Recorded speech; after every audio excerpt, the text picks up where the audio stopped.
د منګل د دویم واده حقیقت څه دی؟ آیا رښتیا یې دویم واده کړی او که دروغ دی؟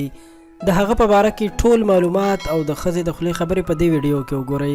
دا خبر در سره ځکه شریکوم چې د هغه باره کې داسې خبرونه ډېر په تیزۍ سره ګرم دي چې هغه دویم واده کړی، نو تاسو حقیقت په خپلو سترګو وګورئ. دوستانو، څو ورځې وړاندې چې د منګل د دویم واده باره کې خبرونه ډېر زیات ګرم وو او ټولو خلکو ویل چې منګل دویم واده وکړو، او دا هم خلکو ویل چې منګل د خپل واده تصویرونه هم شیر کړي دي، او رښتیا هم دغسې وه. منګل یو څو تصویرونه ډېر زیات وایرل شوي وو چې سپینې جامې یې اچولي او د ګلونو سره خوا کې ولاړ دی چې تاسو یې په سکرین باندې کتلی شئ. داسې ښکاري لکه تازه د واده زلبۍ چې وي او اوس یې واده کړی وي. خلکو همدا ویل چې منګل دویم واده وکړو او نوی ژوند ورته مبارک شه، خو منګل هغه وخت د خپل واده باره کې هیڅ هم ونه ویل.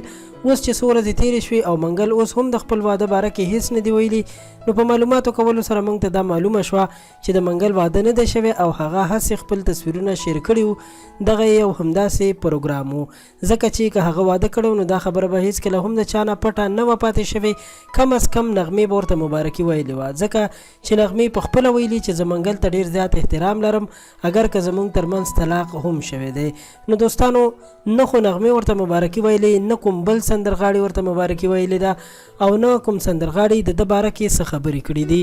نو داسې ښکاري چې دا خبر هسې چا جوړ کړی او یو مذاق یې کولو، ځکه یو وخت کې منګل ویلي وو چې یو کابلۍ ښځې را سره واده کولو، خو کله چې زما د غریبۍ نه خبره شوه نو بیرته زما د خوا نه لاړه او زه یې داسې پرېښودم. نو منګل چې دومره وړوکی خبر خلکو سره شریکوي، نو د واده خبرې به بیا ولې پټې ساتي؟ نو د دې خبر تصدیق هم کېدلی شي چې هیڅ واده یې نه دی کړی او هسې ورپسې خلک خبرې کوي. دوستانو، د ویډیو د کتلو مو مننه کوم. د منګل باره کې دا معلومات تر همدې ځای وو. ویډیو لایک کول او خان کلیک چینل سبسکرایب کول مو هیر نشي. تر بیا د الله په امان.